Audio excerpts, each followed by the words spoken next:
This is Christian Gomez with the New American Magazine. Right now in Chile, protests have rocked the country. And today with us on the program, we have a guest coming to us from Santiago, Chile, Dr. Carlos Casanova, who escaped socialism in Venezuela. Carlos, thank you for joining us. Thank you for the invitation. So, Dr. Casanova, can you tell us a little bit about yourself and how you got to Chile, why you left Venezuela, and how things are going for you in Chile at the moment? Yes, well, Chavez came to power in January 1999 after the elections of December 1998. And I opposed him since 1999 until 2002 in Venezuela. But in 2001, I was threatened by the Minister of Internal Affairs, who was Miquelena at the time. I don't know if you remember, but Chavez was out of power for 2 days in 2002, April 2002. After that, I thought it got very dangerous, really dangerous. So I decided to leave the country. I went to BU, and then Ralph McInerney gave me a scholarship, a fellowship at Notre Dame, and I was with him for 2 years at Notre Dame. Then I applied to a position at the Pontifical University of Chile, and I got it in 2005. So I came to teach at the Pontifical University in Chile. And in the meantime, in the US, I married a girl from the US who is here with me.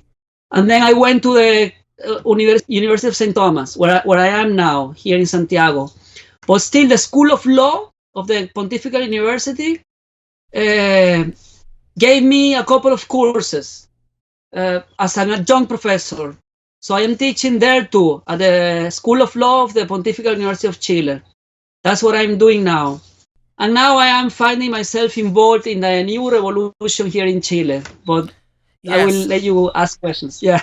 Yes, and speaking about that revolution in Chile that's going on right now, can you tell us a little bit about what exactly is going on in Chile with these protests that began last month in October of 2019, and who is behind these protests, as well as what they hope to achieve from the protests? Yes, look, behind these protests, you have very radical groups that are working in Chile since years ago.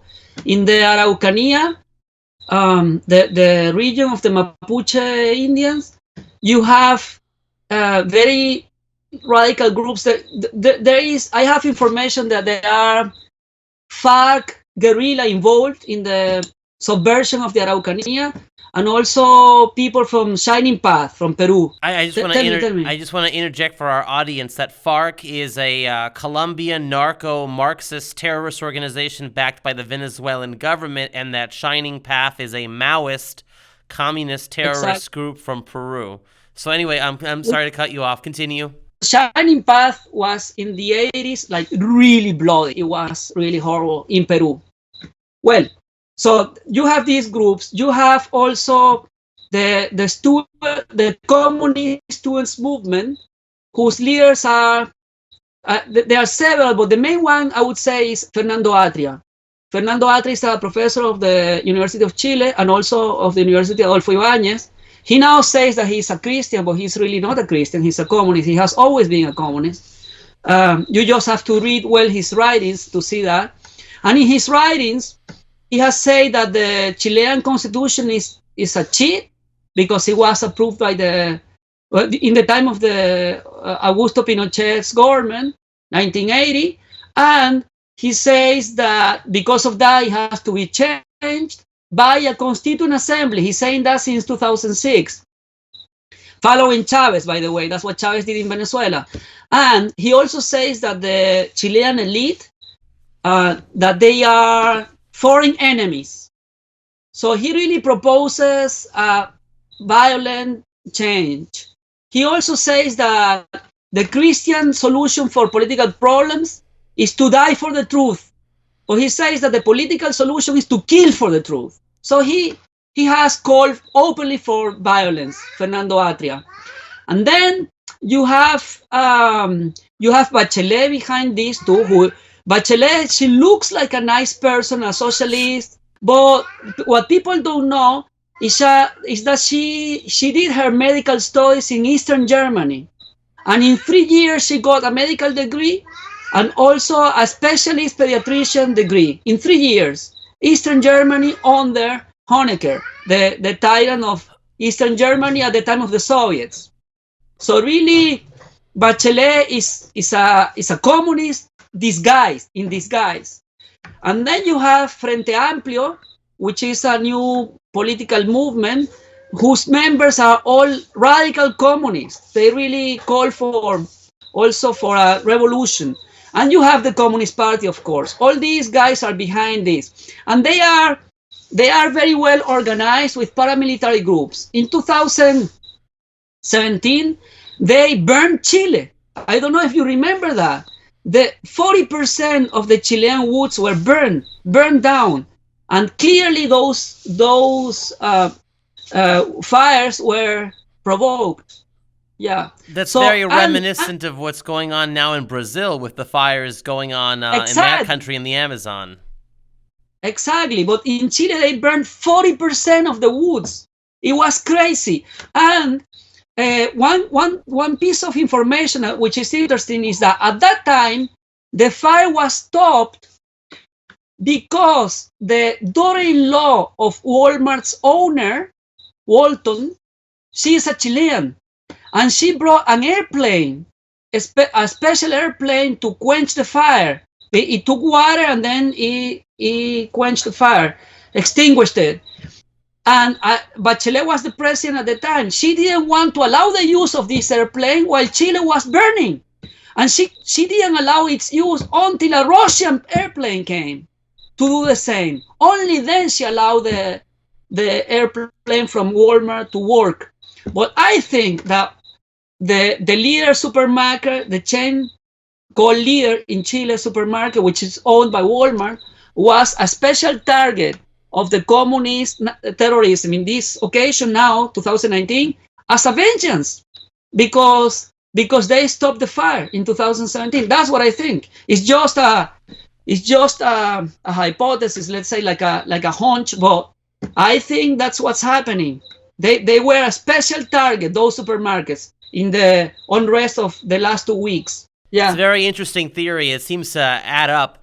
Now, with the current protests in Chile, that the media around the world is saying that this got started because of an increase on the subway fare of 30 pesos, which is about 4 to 2 U.S. cents. And all of a sudden, vast, peaceful protests erupted. That's how the New York Times and Vox Media, the left publication Vox, that is, and other left-wing media, BBC included, have been reporting about the situation in Chile. But you've obviously given more depth to the coverage of what's going on than we've seen from the liberal media by mentioning a lot of the communist organizations and groups and even the former Chilean president. But I'd like to ask you about, with these protests, how they are dividing the people of Chile specifically. Do we see that these protests are pitting the country against each other, left versus right, rich versus poor? Can you elaborate on that? Yes. Well, first of all, yeah, I have seen the liberal media and also the Chilean television. They are hiding the truth. They are with the revolution clearly. Now, the unrest started 2 weeks ago, a little over 2 weeks ago, and they started with the high school students calling for not paying the subway because of that small increase. But after some days of that subversion, because it was a subversive activity in which the communists have specialized in Chile, they use the high school students. Well, after that, there was a bit of popular unrest, really, but the main cause of the demonstrations that we had the next days, etc., was not a peaceful protest of the Chilean people, but it was a very well organized set of terrorist and vandalizing acts, very well organized. It reminded me a lot of Venezuela, Caracas in 1989. The same thing happened in 1989 Venezuela, and the occasion was very similar. There was a raise in the fare of public transportation, and that started like a popular unrest. But at the time, we didn't know clearly, but afterward, we knew that Fidel Castro was involved in it, and there were even snipers on top of the buildings, preventing the police from stopping the sacking and the unrest. Well, this reminded me a lot of Venezuela in 1989. I think that the communists thought that the popular reaction would be much more massive. It wasn't massive. Actually, what the media don't show is that in many places, the military took a long time to come to protect the people and also the infrastructure of the country. And in many places, the neighbors organized themselves to stop the sacking and the destruction of the infrastructure. So you saw, for example, in Osorno, when the military were withdrawn recently, the communists destroyed downtown Osorno, and then some hours later or the next day, you saw hundreds of people with yellow vests protecting what was left of Osorno from the communists. So you see, there is a huge division among my students. I have one who is clearly a leftist. He lives in Puente Alto, which is a rough neighborhood in Chile. And I asked him how he was doing yesterday over the telephone, and he told me, Professor, I haven't been able to listen to any of the classes because I sent them over the email, and I cannot do the evaluations this week because all these days I have been on the street protecting the supermarket, the only one that was left in my neighborhood, because after that supermarket, they are coming to sack our own houses. So he, who is a leftist, is on the street protecting the infrastructure. There is a huge clash here between the Chilean people and a minority of terrorists, really, and vandals that are trying to use the unrest to achieve two political goals mostly, which is Piñera's resignation and the Constituent Assembly. Bastián Piñera is the current conservative president of Chile. Exactly. And can you tell our audience about what exactly is a Constituent Assembly? Because some of our American audience may not be familiar with that terminology. Yes, it's something similar to what you have in Article 5, right, of your Constitution, this Constituent Convention. Yeah, a convention of the states, a convention for proposing amendments, also known as a constitutional convention, which they can propose amendments to change the constitution. Yeah, this in the Chilean case, it would be different. It would be more similar to Venezuela's Constituent Assembly, because the theorist that is proposing this in Chile is Fernando Atria, whom I mentioned earlier. And according to his books, the Constituent Assembly would be a body elected by the people, and according to him, the people who elect the assembly would be the ordinary constituent power, which would be above the Constitution, above any law. He even says it would be above the moral law. It would be above any tradition. According to him, the Constituent Assembly is elected to found afresh, the Chilean state. So it would have no limit, according to Atria's books. In Venezuela, that's what happened. When Chavez got his Constituent Assembly in 1999, of which I can talk more if you want later, this body of people dissolved all the institutions of the country and also established a new legal system, let's say, which is the one that we have now. So the Constituent Assembly would be a tool to bring to Chile a most radical revolution. That's what they want. So with this Constituent Assembly, have the leftists and the communists and those protesting, how are they creating the appearance of popular support? Because I'm sure that they're trying to say this is what the people want. This is the people's will, and that they represent the sovereign will of the people. So how are they creating that appearance that they have the majority of the people on their side? Yes. Well, the media have played a huge role in this, the media here in Chile. the televisions especially, because they have talked ceaselessly about all the problems of the Chilean Republic in the last months. So they have created a huge amount of discontent, let's say, and and also they have tried to hide, even in Chile, the violent aspect of the last 2 weeks.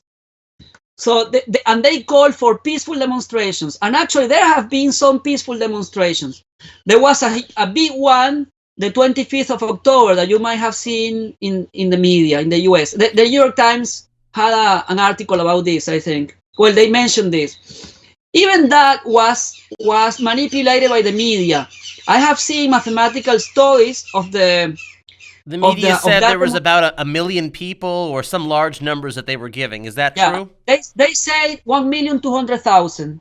1,200,000. But I have seen the pictures, the photos of the people who, and there are people from a metro station Salvador to metro station Universidad de Chile and Bellas Artes, and from Bellas Artes Avenue to metro station Parque Bustamante. You can see that in aerial photos.